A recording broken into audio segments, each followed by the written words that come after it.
course, comes ahead of the Senate vote on the budget resolution that will determine whether or not Republicans can pass the tax package without Democratic support. Republicans hold a 52 to 48 Senate majority and can lose no more than 2 seats to pass that budget. Lee Carter, let's talk about this. This administration has been messaging this tax plan. Is it enough to get the bipartisan support? You know what I find really, really interesting is I've been testing to see how people are responding to the message that's out there. Voters really are responding well. Even Dems are responding to the idea of simplification in a very, very meaningful way. Now, what we're seeing inside Washington is a lot of politics. People are wondering, do they have the votes? Don't they have the votes? We're hearing now, though, that Rand Paul is on board, that Corker's on board. So it looks like we could get something done. And I think that's really encouraging. I think we're seeing that play out in the markets.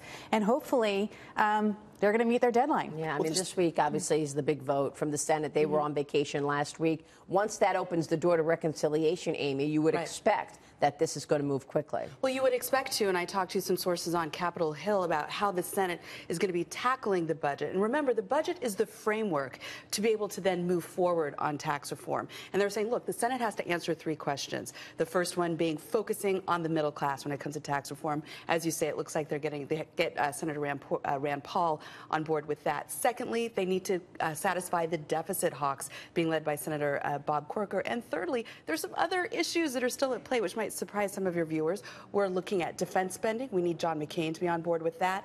Even ANWR, drilling in Alaska, Susan Collins, in the budget, she wants to see that that is dealt with. And then you still have Ted Cruz, who wants to see Obamacare repeal and replace. So they're going to be grappling with those things this week to get all those Republicans on board. And if they do, then they actually don't need to reach out to the other side. So they're budgeting $1.5 trillion in this tax plan, in this budget this week. Yeah, they may not have to reach out, but they're counting on, like you said, Lee, they're counting on Bob Corker and they're counting on Rand Paul. They only have that 2 vote, they only have 2 votes that they can lose on this. Yeah, right. In terms of the Dems, they're counting on Heidi Heitkamp and they're also counting on Donnelly. So we'll see what happens. And Manchin from West Virginia. Well, that goes back to the point. I mean, the tax, whether reform or cuts, is a bipartisan issue, especially when you see each party come out with their plans. And the reason being is it's so critical to the 2018 elections.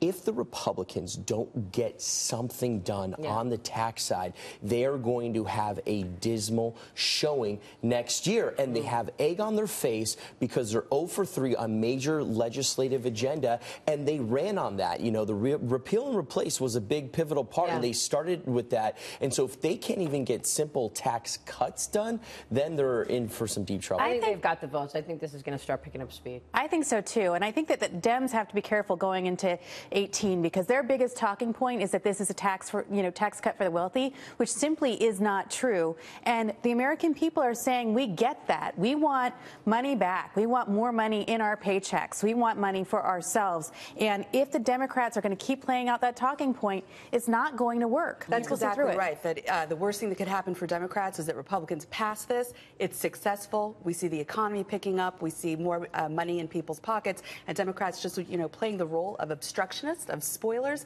That doesn't help them in the midterms. And when you look at the American people, a majority want to see tax reform. They think that this is going to move the needle on economic growth.